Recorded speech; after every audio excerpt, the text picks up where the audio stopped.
Bismillahirrahmanirrahim. Assalamualaikum warahmatullahi wabarakatuh. Alhamdulillahi rabbil alamin. Wabihi nasta'in ala umuri dunya waddin. Wassalatu wassalam ala ashrafil anbiya wal mursalin. Nabiyyina Muhammadin wa ala alihi wa ashabihi ajma'in.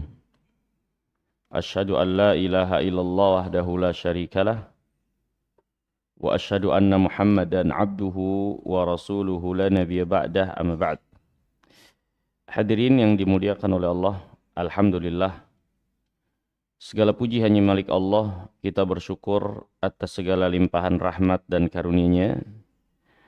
Kembali Allah pertemukan kita di kesempatan pagi hari yang berbahagia ini, penuh dengan kenikmatan dan karunia Allah kepada kita sekalian.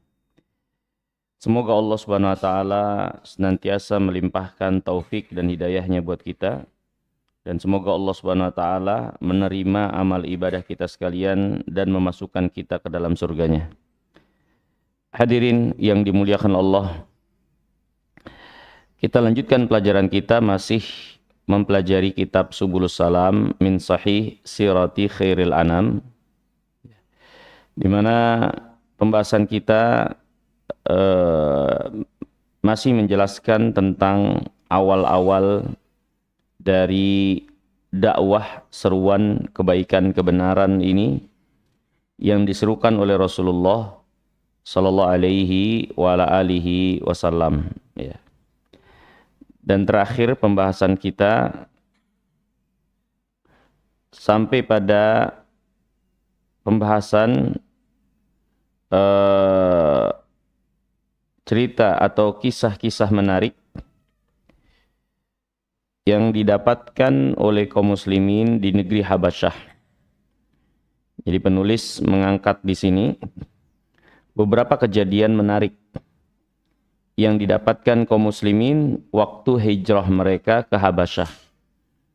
Kita ketahui bersama bahwasannya di awal dakwah Rasulullah di kota Mekah, Nabi SAW mendapatkan tekanan, Nabi yang mulia alaihissalam mendapatkan intimidasi, berikut juga para sahabat radhiyallahu ta'ala anhum, sehingga akhirnya sangat sulit bagi mereka untuk melaksanakan dan mengamalkan agamanya dengan lapang.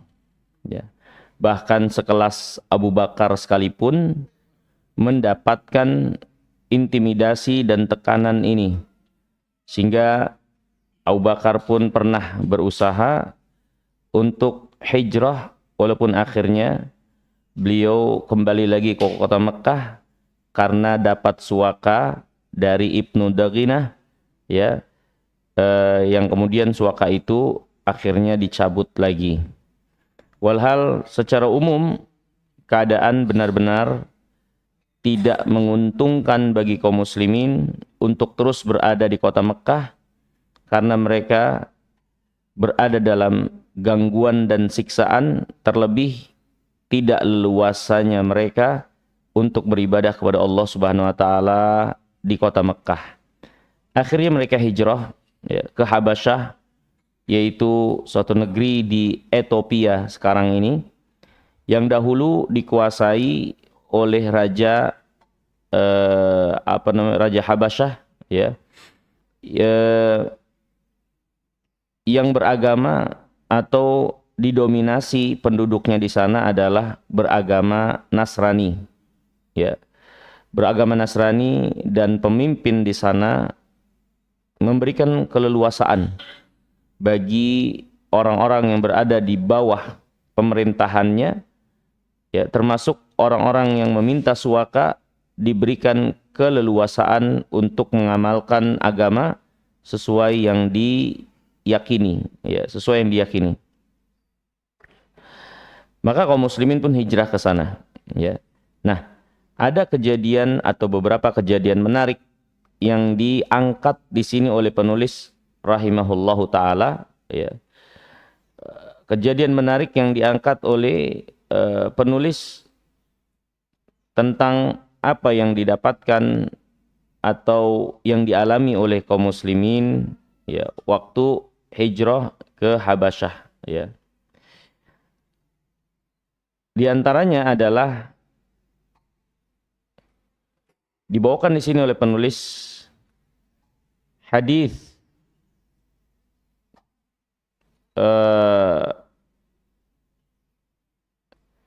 Abu Musa al-Asy'ari, ya,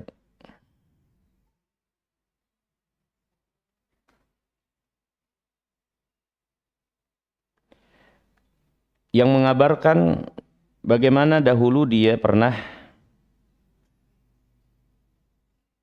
berusaha atau berjalan untuk hijrah ke Habasyah bersama para sahabatnya. Di mana Abu Musa al-Asy'ari ini adalah orang Yaman bersama dengan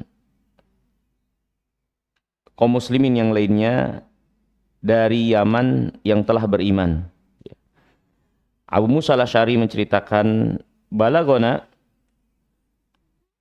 makhrajun Nabi SAW wa nahnu bil Yaman. Telah sampai kepada kami kemunculan Rasulullah SAW dan kami ketika itu ada di Yaman.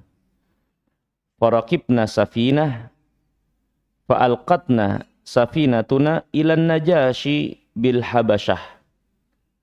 Fawafaqna Ja'far ibn Abi Talib fa'aqamna ma'ahu hatta qadimna. Fawafaqna Nabi SAW hina iftataha Khaybar. Faqala Nabi SAW, lakum antum ya ahlas safina hijratan. Abu Musa pernah menceritakan telah sampai kabar kepada kami kemunculan Nabi yang mulia alaihissalam, kami ada di Yaman. Maka kami pun menaiki kapal. Tapi kapal kami itu terbawa sampai ke Ethiopia, ke negeri Habasyah. Di negeri Habasyah kami mendapati Ja'far bin Abi Talib yang telah ada di sana terlebih dahulu. Ya, Ja'far bin Abi Talib, paman Nabi SAW yang sudah terlebih dahulu ada di sana. Ya. Maka kami pun menetap di sana hingga akhirnya kami bisa menyusul Nabi SAW, dan ketika itu Rasulullah SAW sedang berperang di perang Khaybar. Ya. Dan Nabi SAW berkata kepada kami, lakum antum ya ahlas safina hijratan. Bagi kalian wahai orang-orang yang hijrah menaiki kapal laut, kalian dihitung dapat 2 hijrah. Kalian dihitung dapat 2 hijrah. Ya, ini hijrah mereka yang pertama untuk menemui Nabi, tapi mereka malah sampai di Habasyah. Hijrah yang kedua dari Habasyah untuk menemui Nabi di kota Madinah. Maka walaupun mereka belum menemui Nabi di perjalanan yang pertama, tapi mereka terhitung sebagai orang yang dapat 2 hijrah. Ya. Ini hadirin yang dimuliakan Allah, menarik buat kita, ya. Bahwasanya seseorang diberikan pahala dan dihitung sesuai dengan apa yang menjadi niatnya. Walaupun terkadang dia tidak sampai pada maksud dan tujuan apa yang dia niatkan. Contoh kasus ini. Abu Musa bersama kaum muslimin di Yaman ingin menemui Nabi, hijrah, mendampingi, bergabung dengan Rasulullah. Tapi mereka terdampar malah ke Habasyah, Ethiopia. Dari Ethiopia menetap di sana, baru kemudian bersama-sama hijrah ke Madinah menemui Nabi SAW. Ya. Tapi Nabi menghitung apa yang dilakukan oleh Abu Musa bersama kaum muslimin di Yaman, 2 hijrah. Padahal di hijrah yang pertama dia tidak sampai kepada Nabi, tapi tujuan dan niat dia sampai kepada Nabi. Maka ini kaidah yang dijelaskan oleh para ulama, ya, sebagaimana hadis Nabi SAW, wa innama likulli imri'in ma nawa. Seorang itu akan mendapatkan sesuai dengan apa yang dia niatkan. Kalaupun dia tidak sampai pada apa yang menjadi tujuan niatnya karena satu dan lain hal, maka dia tetap tercatat sesuai dengan niat-niatnya tersebut. Ya, ketika seorang ingin melakukan satu kebaikan, ya, satu kebaikan, satu ketaatan, kalau akhirnya dia terhalang, ya, karena satu dan lain hal, maka dia tetap tercatat mendapatkan pahala kebaikan tersebut, walaupun kebaikan itu mungkin tidak atau belum bisa dia laksanakan. Ya, ini hadirin yang dimuliakan Allah. Jadi menarik buat kita, ternyata dahulu, ya, ada para sahabat yang hijrahnya itu sampai menggunakan kapal laut. Ya, menunjukkan betapa kecintaan dan pengorbanan mereka, bersusah payah untuk bergabung membersamai Rasulullah sallallahu alaihi wasallam. Menunjukkan betapa militansi mereka, ya, kecintaan mereka kepada agama ini, kepada Nabi yang mulia alaihi wasallam, ya, kepada Allah Subhanahu wa taala, sehingga mereka sampai mempertaruhkan dan melakukan perjalanan-perjalanan luar biasa untuk bisa sampai membersamai Rasulullah sallallahu alaihi wasallam. Nah ini jadi ada ternyata orang-orang yang hijrahnya menggunakan kapal laut hingga sampai mereka di Habasyah. Kemudian di antara kisah yang lainnya, itu kisah yang diceritakan oleh Jabir, ya, dalam riwayat Al-Imam Ibnu Majah dan disahihkan para ulama. Jabir ibn Abdullah berkata, "Lamma raja'a muhajirul bahar ila Rasulullah SAW, qala lahum Rasulullah SAW." Ketika orang-orang yang hijrah sampai kepada Nabi dengan menggunakan kapal laut, ya, mereka sampai bertemu Rasulullah SAW yang dari Habasyah itu. Kan mereka pakai kapal laut akhirnya ke Madinah. Nabi bertanya kepada mereka, "Ala tuhaddithuni bi'ajib ma ra'aitum bi ardil Habasyah?" Tidakkah kalian ceritakan kepada kami apa hal yang menarik yang kalian dapatkan waktu kalian ada di Habasyah? Ini hadirin yang dimuliakan Allah. Ya. Pertanyaan Nabi SAW, ya, adalah pertanyaan yang mendatangkan ketertarikan, ya, dan juga membawa suatu kehangatan dalam rasa, ya, di mana Nabi SAW menggali, menanyakan apa yang menjadi pengalaman menarik mereka di Habasyah, walhal Nabi tidak membersamai mereka. Ya. Tentu pertanyaan dari seorang pemimpin kepada anak buahnya atau kepada rakyatnya untuk menanyakan hal yang menarik yang mereka alami di suatu keadaan, suatu tempat, ini akan membawa kebanggaan tersendiri bagi orang-orang yang dipimpin, karena merasa pemimpinnya ini adalah orang-orang yang berada pada satu rasa atau perhatian kepada orang-orang yang ada di bawahnya. Ya. Tentu hadirin yang dimuliakan Allah, ya, kalaupun tidak ditanyakan, ya, tentu nggak jadi masalah.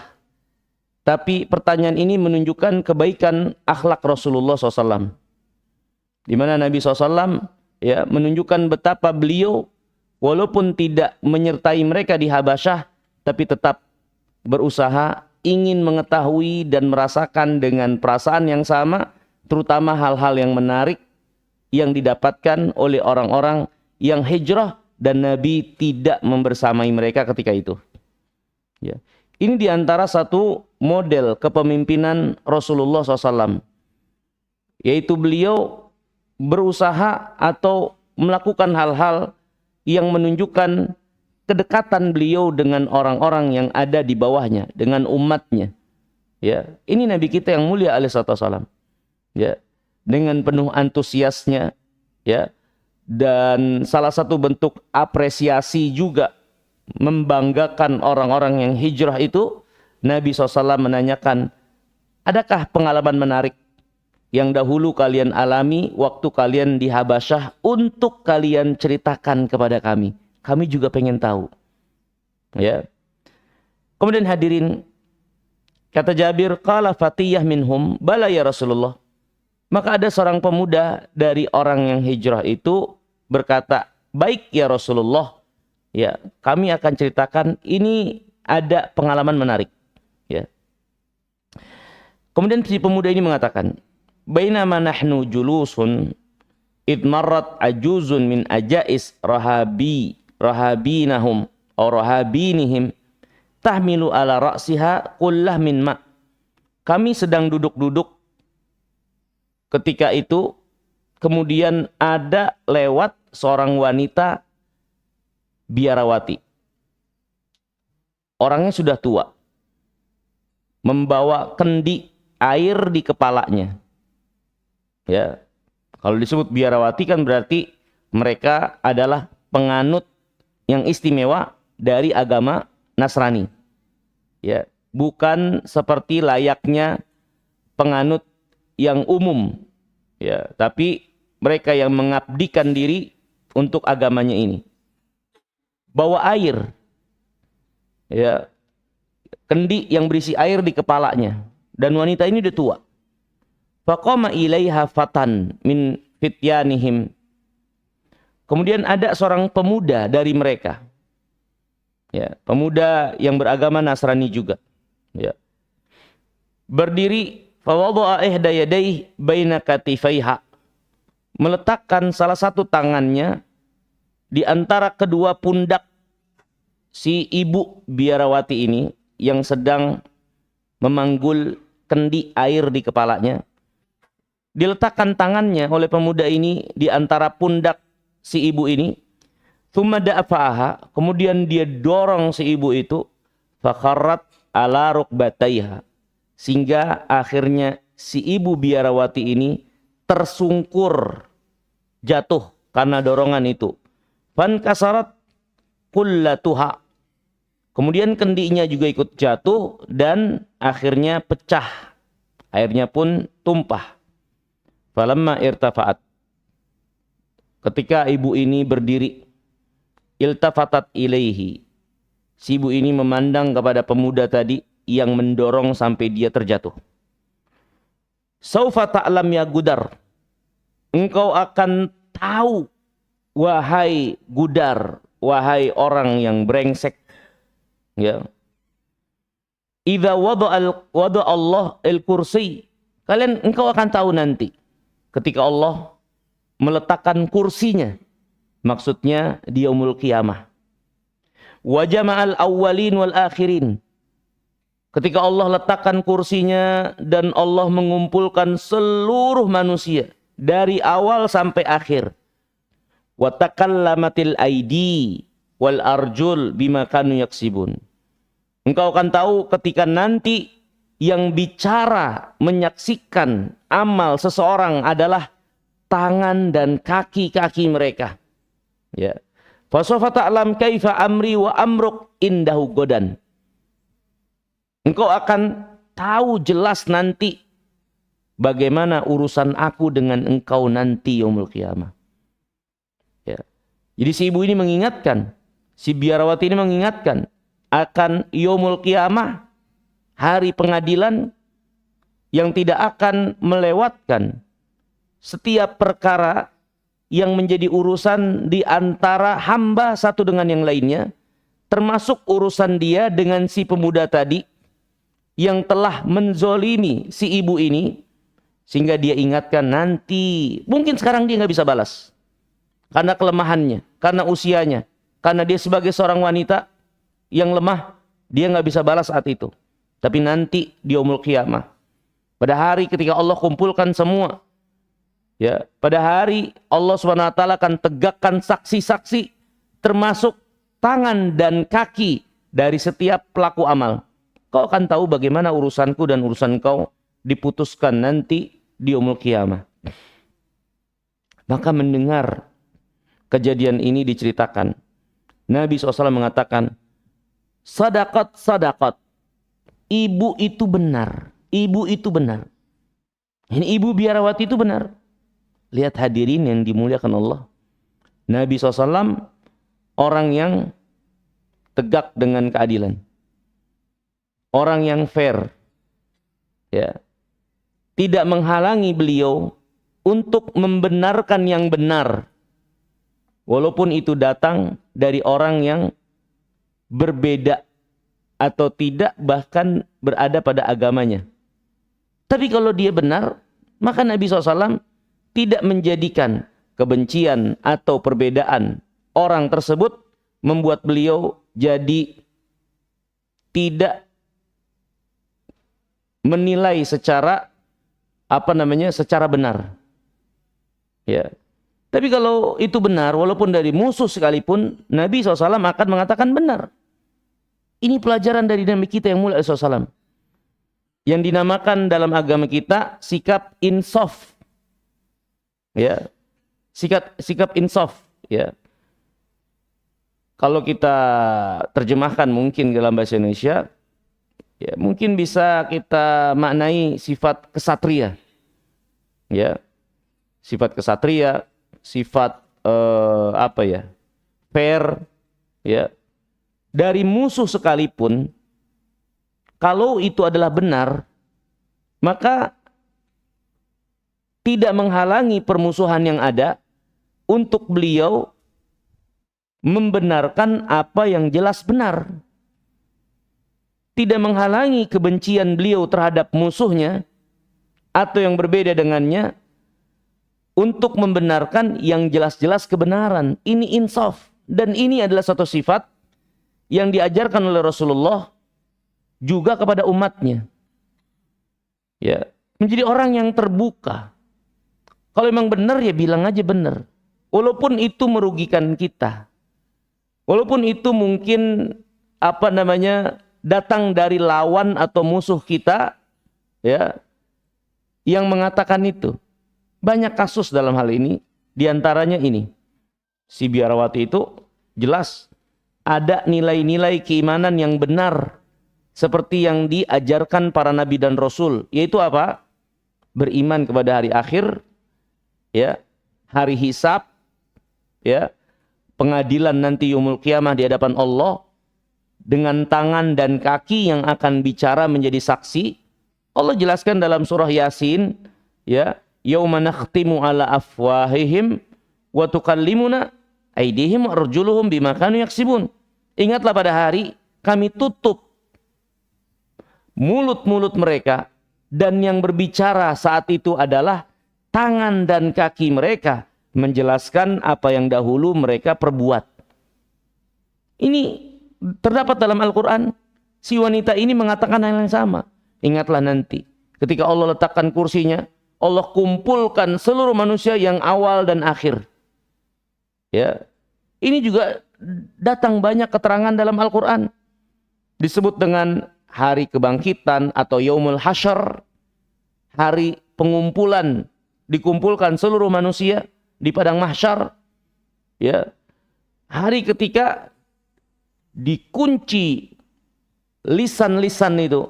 Dan yang berbicara adalah tangan dan kaki. Ini perkataan si wanita tersebut. Dan Nabi benarkan, sadakat, itu benar-benar. Ya. Ini diantara yang diajarkan oleh Nabi untuk menjadi sifat kaum muslimin, bersifat kesatria. Terbuka dan jujur untuk kebenaran. Kalau benar ya benar walaupun datang dari musuh sekalipun. Kalau salah ya salah walaupun itu adalah dari orang yang dicintai sekalipun. Ya, kasusnya diantaranya ini. Kasus lagi diantaranya kisah Abu Hurairah yang menangkap syaitan. Kemudian syaitan ini mengajarkan kepada Abu Hurairah sebagai syarat dia untuk dilepaskan. Ya, syaitan mengajarkan untuk baca ayat kursi. Ya, di menjelang tidur. Ya, agar dapat perlindungan dari Allah dari gangguan syaitan. Syaitan ngajarin ini kepada Abu Hurairah. Sebagai syarat dia minta dilepaskan kalau dia beritahu hal ini. Maka Abu Hurairah melapor kepada Nabi apa yang dijelaskan oleh syaitan itu yang dia nggak tahu itu syaitan. Dan Nabi membenarkan, iya benar. Ayat kursi itu kalau dibaca, seorang hendak tidur, itu akan menjaga dia dari gangguan syaitan. Kemudian Nabi mengatakan, wahai Abu Hurairah, tahukah engkau siapa yang mendatangimu beberapa malam yang lalu? Sampai akhirnya mengajarkan hal ini. Abu Hurairah mengatakan, saya nggak tahu. Karena penampakan yang dilihat Abu Hurairah manusia. Maka Nabi mengatakan, dzalika syaitan. Ya, itu adalah syaitan. Ya, sadaqaka wa huwa kadzub. Dia benar dalam hal ini, padahal aslinya dia itu tukang bohong. Ya, aslinya dia tukang bohong, tapi dalam hal ini dia benar. Ya, yang mengajarkan Abu Hurairah tentang amalan itu, Nabi benarkan. Memang seperti itu keadaannya. Maksudnya, lihat, sampai syaitan pun ketika dia mengatakan benar, Nabi bilang benar. Padahal syaitan jelas musuh yang sangat nyata. Ini insaf. Seorang bersifat ksatria, ya, terbuka dan jujur untuk dirinya terkait membenarkan yang benar dan mengakui kesalahan kalau itu salah. Tidak menghalanginya kebencian kepada orang yang benci untuk tidak fair dalam menilai dan bertindak, dan tidak menghalanginya kecintaan kepada orang yang dia cintai untuk tidak berlaku adil dalam menilai dan memutuskan. Allah berfirman, wala yajrimannakum syana'anu qaumin ala alla ta'dilu i'dilu huwa aqrabu littaqwa. Janganlah kebencian kalian terhadap suatu kaum membuat kalian tidak adil dalam menilai, dalam bertindak. Ya. Dan ini diharapkan menjadi satu karakter seorang muslim dan muslimah dalam menjalani hidup. Itu karakter penuh dengan tanggung jawab dan sifat kesatria. Ini adalah karakter yang baik untuk mereka bawa menghadap Allah. Karakter ini nggak ada pada diri orang-orang munafik. Nggak ada pada diri orang munafik. Karena karakter ini adalah karakter terpuji, ya, yang tumbuh dan terbentuk dari buah keimanan yang lurus, yang benar. Orang munafik karena nggak ada keimanan yang lurus dan benar, nggak punya karakter ini. Orang munafik banyak tindakan atau tindak tanduk dan pandangan penilaian mereka itu tidak fair. Ya. Untuk diri mereka, untuk orang lain. Ketika mereka keliru dan salah, mereka mencari-cari alasan untuk membela diri padahal jelas kekeliruan kesalahannya. Ya. Kalau orang lain yang salah, maka mereka akan buru kesalahan tersebut, ya, dan bertindak berlebihan dalam menghukuminya. Ini orang munafik atau di antara sifat yang jelek. Orang beriman enggak, mereka fair kepada orang lain, kepada diri mereka. Dan ini kebawa samping mereka ngadap Allah. Dalam hadis Nabi yang mulia alaihi salam, ya, Nabi SAW menjelaskan nanti di yaumul qiyamah ketika dibagikan catatan amal dan dihitung, ditimbang, dihisap amal itu, ada yang dihisap itu adalah orang beriman, ada juga orang munafik. Adapun orang beriman, maka ketika dihisap, dihitung amal-amal baik dan buruknya, maka dia dipanggil secara privasi oleh Allah.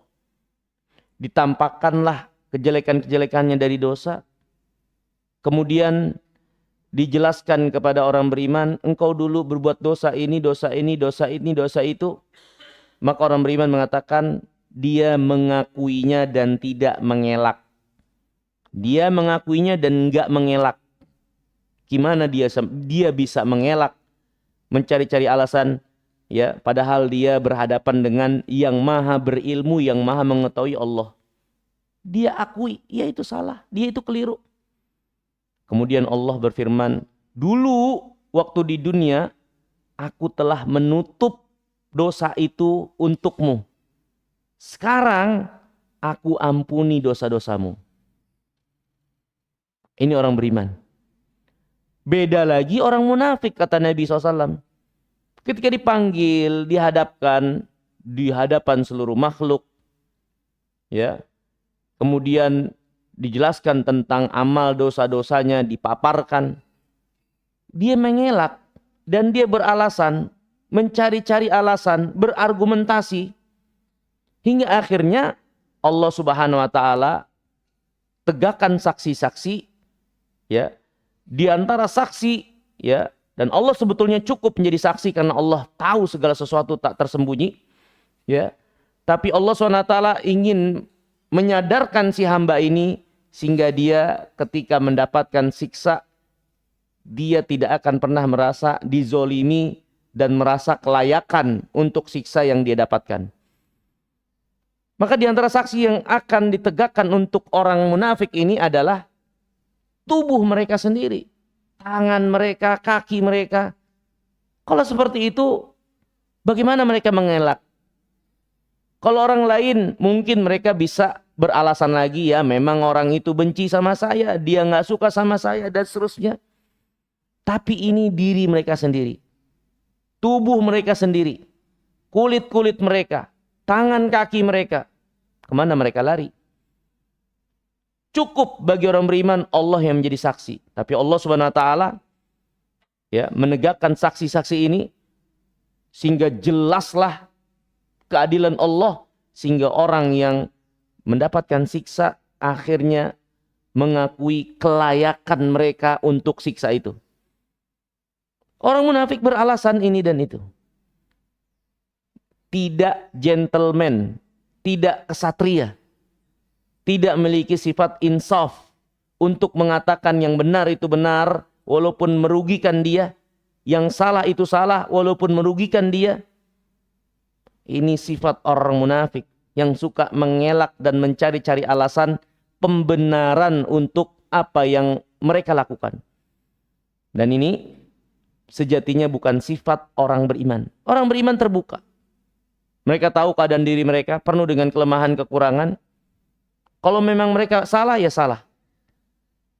Walaupun mereka berhadapan dengan orang yang paling mereka benci, musuh mereka. Kalau musuh mereka benar, ya mereka bilang benar. Walaupun mungkin terkadang merugikan diri mereka. Tapi inilah tabiat yang menjadi karakter buah dari keimanan. Sifat kesatria, gentleman, bertanggung jawab. Ya. Nabi kita SAW mencontohkan akhlak yang mulia diantaranya ini. Ketika mendengar cerita tadi dari seorang wanita biarawati yang dizolimi, dan kemudian, ya, mengingatkan si pemuda tadi akan hari pengadilan di hadapan Allah, sehingga akan menjadi jelas urusan apa yang mereka permasalahkan ketika di dunia ini, ya. Dalam keadaan si wanita ini lemah dan tidak bisa membalas kezoliman tersebut, ya, nggak ada daya kecuali dia mengadukan dan menyerahkan kepada Rabbul Alamin. Maka Nabi mengatakan, sadaqat, sadaqat, benar-benar. Kemudian kata Nabi, kaifa yuqaddisullahu ummatan la ya'khud lida'ifihim min syadidihim. Bagaimana Allah akan mensucikan satu kaum, satu umat, di mana orang-orang lemahnya tidak dibela ketika dizolimi oleh orang-orang yang kuat. Ya, di antara keburukan yang Allah akan timpakan pada satu kaum, pada satu umat, adalah ketika orang-orang lemah ditindas oleh orang-orang yang kuat dalam keadaan orang yang kuat ini berada dalam kezoliman. Ya. Ini adalah keadaan yang merugikan suatu masyarakat, merugikan suatu umat, yang dengan keadaan itu Allah tidak akan mensucikan suatu kaum, suatu umat yang seperti inilah apa yang berlaku di antara mereka. Akhirnya yang kuat itu yang selalu dimenangkan. Orang-orang lemah tertindasnya tidak dibela. Orang-orang yang dizalimi itu tidak diberikan haknya. Rakyat kecil itu selalu dibohongi, dizalimi, ditindas, diperas tanpa memberikan hak mereka dengan baik. Bagaimana Allah SWT akan mensucikan suatu kaum, suatu bangsa, satu negeri yang seperti itulah keadaan mereka. Nabi SAW mengingatkan. Ya. Ini hadirin yang dirahmati dan dimuliakan oleh Allah Subhanahu wa taala. Maka penulis kemudian menjelaskan ya terkait dengan kisah yang diceritakan oleh Jabir bin Abdullah ini. Ya. Di antara faedah pelajaran dari kisah ini, ya, kisah yang sahih diriwayatkan oleh Imam Ibnu Majah. Kisah ini memberikan pelajaran yang pertama tentunya tentang haramnya perbuatan zalim. Ini seorang melampaui batas dalam melukai atau mengambil yang bukan hak orang lain terkait harta, kehormatan, atau darah, atau luka. Ya. Ini yang dinamakan kezaliman kepada makhluk, kepada manusia. Seorang melampaui batas ya, dalam melukai atau mengambil hak yang bukan haknya terkait harta, kehormatan, atau darah. Dan ini adalah diharamkan perbuatan zalim ini. Karena manusia ya, zalim itu maknanya menempatkan sesuatu bukan pada tempatnya. Manusia semua sama di hadapan Allah sebagai seorang hamba. Ya. Tidak boleh mereka satu dengan yang lainnya ya, saling menyakiti, melukai, mengambil hak yang bukan haknya. Karena semua hakikatnya adalah hamba Allah Subhanahu wa taala. Ketika mereka lakukan hal tersebut, maka mereka telah berbuat zalim, melampaui batasan, mencikapi dan melakukan sesuatu di luar ketentuan. Tidak menempatkan sesuatu pada tempatnya ya, yang Allah tempatkan untuk mereka satu dengan yang lainnya. Ini namanya zalim. Dan perbuatan zalim ini haram. Ya. Perbuatan zalim bisa terkait dengan hak Allah, bisa terkait juga dengan hak makhluk. Ya. Zalim yang paling zalim adalah kezaliman menempatkan sesuatu terkait hak Allah dengan tidak benar. Yaitu apa? Perbuatan syirik. Karena syirik itu menempatkan sesuatu bukan pada tempatnya. Di mana syirik itu seorang mempersembahkan pengagungan, perendahan diri, ibadah, ketundukan, harap, takut, cinta, ya, yang di dalamnya terdapat pemuliaan, pengagungan kepada yang dicintai. Dia berikan itu semua kepada selain Allah, padahal itu semua adalah keberhakan Allah. Karena hanya Allah yang berhak diperlakukan, untuk dipertuhankan, untuk diibadahi. Dengan berbagai macam lahir dan batin, amalan-amalan atau perbuatan penghambaan diri. Selain Allah nggak berhak untuk diibadahi. Siapa yang memberikan ibadahnya kepada selain Allah, ini menempatkan sesuatu yang bukan pada tempatnya. Bahkan ini adalah perbuatan zalim yang paling zalim. Allah berfirman, ya bunayya la tusyrik billah inna syirka la zulmun azim.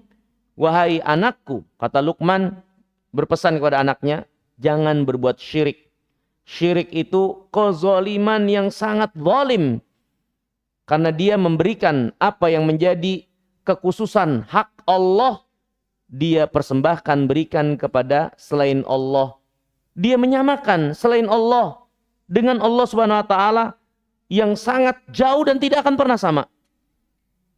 Ini adalah menempatkan suatu yang bukan pada tempatnya, Ya, apalagi terkait hak Allah, maka dikatakan dalam Al-Quran kezoliman yang paling zolim.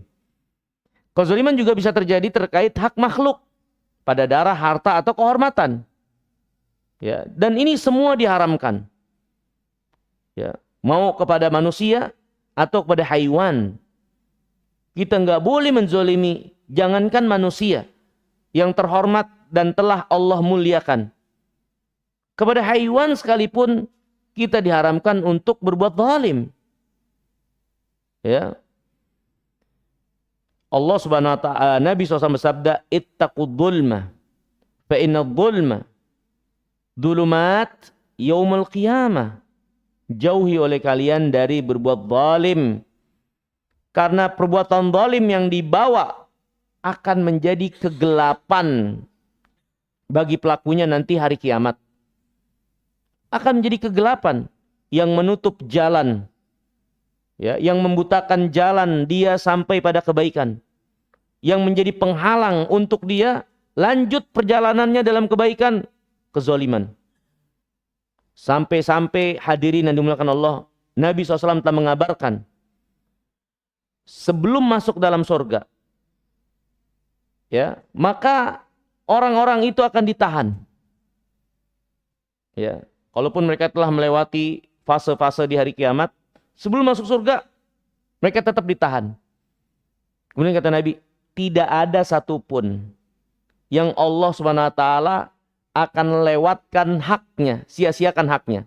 Kalau masih ada hak yang telah dizolimi dari penghuni neraka yang dahulu dilakukan oleh orang yang akan masuk surga, tetap akan dituntaskan dulu, diberi dulu hak si penghuni neraka ini. Kalau masih ada hak dia dari orang yang tadinya mau masuk ke dalam surga. Begitu juga hak di antara manusia, ya. Kalau masih ada hak yang akan masuk ke dalam surga ini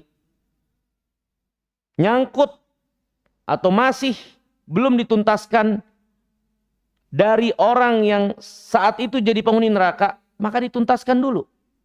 Diberikan hak ini orang, ya, dari orang yang jadi penghuni neraka. Bagaimana caranya? Ya, dia nggak punya pahala, nggak punya uang, dan uang nggak berlaku juga. Ya, terus gimana? Diambil haknya, ya, dari orang yang sudah berada di neraka ini. Dosa orang ini ditimpakan kepada si penghuni neraka itu sehingga dia semakin dalam di dalam neraka. Ya, dan orang ini semakin tinggi derajatnya dengan sebab kezaliman yang dahulu dia dapatkan. Tapi sebaliknya bisa jadi orang yang sudah melewati berbagai macam fase, tapi dia banyak menzolimi hamba-hamba yang lain, termasuk orang kafir sekalipun, yang Allah akan tegakkan keadilan, bisa jadi mencelakai dia.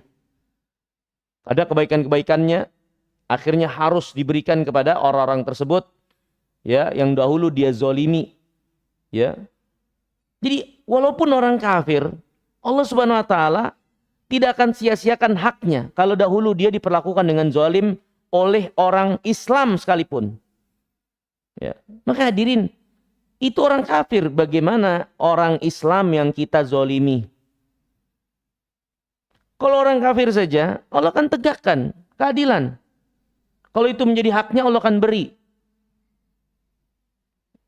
Yang pelaku perbuatan zolim ini mungkin orang Islam. Maka bagaimana kalau yang dizolimi itu adalah orang Islam itu sendiri? Maka hadirin, perbuatan zalim ini diharamkan dalam agama kita. Terkait dengan hak Allah, juga terkait dengan hak makhluk. Entah makhluk ini adalah manusia dari orang Islam atau orang kafirin, atau makhluk ini adalah haiwan sekalipun yang kita zolimi. Seperti kata Nabi SAW, "Udzibat imra'atun biherratin." Ada seorang wanita masuk neraka, disiksa gara-gara seekor kucing. Seekor kucing yang dia zolimi, dengan dikurung, dia nikmati bentuknya, mungkin bulunya. Dia kurung kucing itu dia piara, dia kurung, tapi nggak dikasih makan. Di saat yang sama nggak dilepas, sehingga dia bisa cari makan sendiri. Dikurung kucing itu akhirnya mati.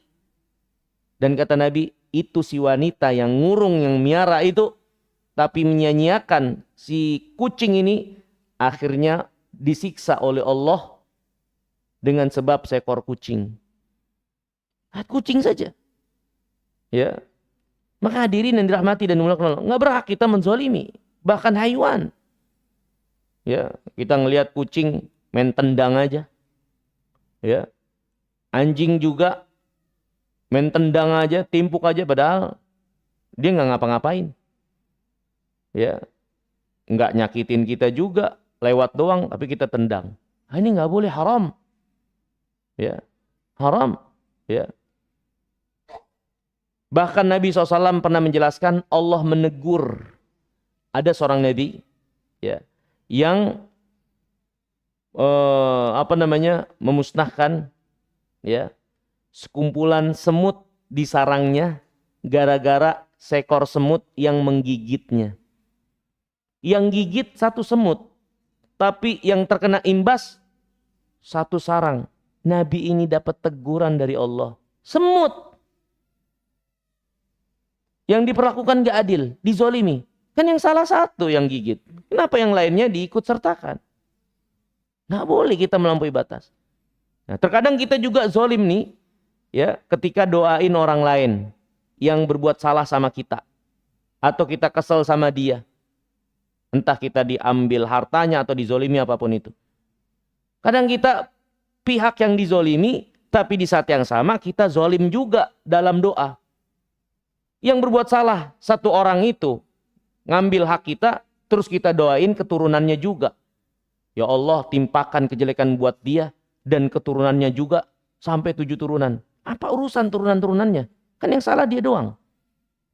Ini juga zolim. Terkadang orang yang zolim, di saat yang sama dia balasnya dengan zolim. Nggak boleh. Ya, kita dizolimi misalnya kehormatan kita, dikatain sama orang.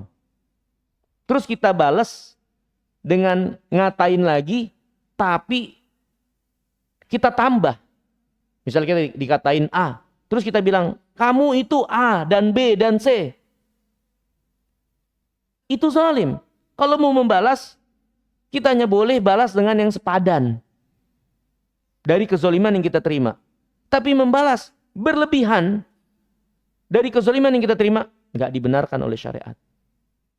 Ya, makanya di antara hukum agama kita, dari hukum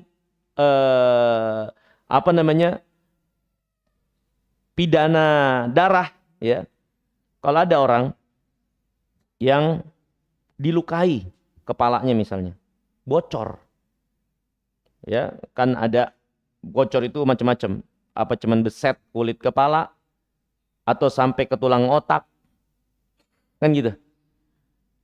Asalnya orang yang dizolimi nih, yang terluka, dia boleh membalas. Dia boleh membalas. Untuk melukai juga kan. Tapi melukai ketika dalam keadaan seperti itu, susah untuk menemui kesepadanan. Gimana dia bisa ngukur kalau luka yang akan dia balas kepada yang melukainya itu sama kadarnya? Bisa jadi berlebihan atau kurang. Makanya untuk kriminal luka seperti ini dalam syariat hukumnya itu adalah bayar apa namanya? Dam. Bukan bayar dam. Ya. Bayar bayar denda ya. Diat. Bayar denda. Iya, bayar denda. Ya. Dan itu ada takarannya. Misalnya robeknya sampai otak itu berapa ekor onta. Sekedar robek doang itu berapa ekor onta, itu ada. Ada ukurannya. Bisa dipelajari di kitab-kitab tentang masalah peradilan dalam agama kita. Tapi ditutup pintunya untuk membalas. Karena susah untuk memprediksikan atau sampai pada pembalasan yang sepadan. Gimana? Lukainya tadi pakai apa? Pakai linggis. Ya kan? Oh, dia kesel kan? Malah mati orang ini. Padahal tadi lukanya cuman segaris. Tapi orang yang dia balas mungkin segaris juga, tapi terkena uratnya terus dia mati. Jadi melampaui batas. Makanya nggak diperkenankan untuk balas seperti itu. Beda kalau membunuh. Membunuh kan jelas mati. Maka ada kisos namanya. Ya. Nah, ini hadirin yang dimuliakan Allah. Jadi agama kita benar-benar datang dari yang maha adil. Mencintai keadilan. Dan agamanya menegakkan keadilan. Mengajarkan kaum muslimin. Mengharamkan mereka untuk berbuat zalim apapun itu. Ya, mau kepada diri mereka, jangankan kepada orang lain. Kita kepada diri kita juga nggak boleh berbuat zalim. Nggak boleh berbuat zalim. Ya, dengan kita menyiksa diri, ya, untuk hal-hal yang tidak Allah beratkan dan bebankan kepada kita sekalian, zalim. Zalim. Dengan kita menghinakan diri kita, padahal kita punya sesuatu untuk kita beli, untuk kita pakai, ya, tapi seorang berlagak, ya, dan merendahkan dirinya dengan keadaan dia compang-camping dan lain-lain. Ini menzolimi diri sendiri, nggak boleh. Menghempaskan diri dalam kebinasaan, ya, mencelakakan diri, nggak jelas, ya, kayak duduk di pinggir rel, keretanya mau lewat. Ini nggak boleh, ini zalim. Nggak bisa dia beralasan badan-badan saya, tubuh-tubuh saya, yang mati saya. Nggak boleh, zalim juga. Ya. Gitu. Karena hakikat yang ada pada diri kita milik Allah. Nggak boleh kita perlakukan kecuali yang dibenarkan oleh Allah. Ya. Makanya sebagian para ulama beristidlal atau berkesimpulan juga, ya, pendonoran bagian tubuh yang tidak bisa beregenerasi itu nggak boleh. Karena hukum asalnya tubuh ini milik Allah. Kalau nggak ada izin dari syariat, nggak boleh kita donorkan. Ini bagian tubuh yang tidak beregenerasi. Contohnya apa? Ginjal, ya, atau apa? Hati. Yang akhirnya ketika kita donor, ya kita jadi lemah. Ya, itu nggak boleh. Ya, nah, sebagian para ulama beralasan dengan itu. Itu sama saja menghempaskan diri kita kepada kebinasaan. Dan ini perbuatan zalim. Jangankan kepada orang lain, kepada diri saja. Syariat mengatur kita nggak boleh menzoliminya. Menzolimi tubuh kita. Ya, dengan apa-apa yang tidak diizinkan oleh syariat. Nah, ini agama kita sekali lagi mengajarkan tahrimul, haramnya perbuatan zalim. Dan kezaliman itu pasti akan menjadi kegelapan nanti di yaumul qiyamah, ya. Nabi SAW bersabda, la tu'addunnal huquq ila ahliha yaumul qiyamah hatta yuqtas lisyatil jalha minasyatil qarna. Hak-hak itu akan ditunaikan dengan tuntas di hari kiamat.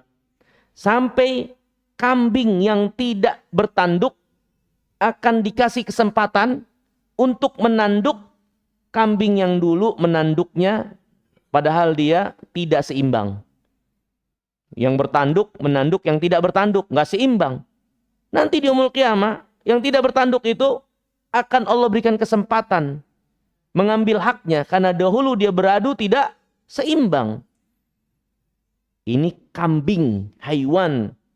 Nah, gimana kita di antar manusia yang punya perasaan, ya, yang punya tanggung jawab, ya, yang akan mempertanggungjawabkan ini ke hadapan Allah, diberikan akal lagi, ya. Maka ini hadirin yang dimuliakan Allah, ya, kezaliman itu sangat membahayakan untuk kita bawa di yaumul qiyamah. Sampai Nabi SAW pernah menjelaskan juga, nanti di hari kiamat itu ada orang yang bangkrut atau muflis. Kemudian Nabi bertanya kepada para sahabat, siapakah yang bangkrut itu? Ya, yang bangkrut itu adalah yang usaha kemudian merugi, nggak dapat untung. Enggak. Orang yang bangkrut sesungguhnya adalah orang yang nanti datang hari kiamat dengan pahala ibadahnya, sholat, puasa, dan lain-lain. Tapi semua habis untuk bayar kezoliman yang dia lakukan kepada orang lain. Dulu dia memukul ini, mencaci maki itu, melukai ini, dia harus bayar tuh dengan pahala-pahala yang dia bawa. Karena nggak berlaku lagi dinar, dirham, rupiah, dolar. Dibayar dengan pahala. Kalau pahalanya habis, maka dosa orang yang dia zolimi dipindahkan ke dia. Nah, inilah akhirnya ada orang yang di yaumul qiyamah bangkrut. Ya, bawa banyak pahala, habis lenyap. Naudzubillah. Maka hadirin yang dimuliakan Allah, ya, semaksimal mungkin ya jauhi menzolimi manusia. Berperkara dengan makhluk Allah dengan kezoliman. Itu membahayakan.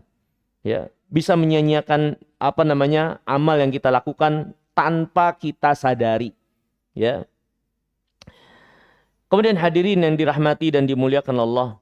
Ya, kisah yang dikisahkan Jabir juga memberikan pelajaran bagi kita sekalian tentang iman terhadap kebangkitan hari kiamat adalah iman yang diajarkan seluruh para nabi dan rasul. Barang siapa yang beriman dengan iman para nabi dan rasul yang benar, yang baik, akan dapatkan ini.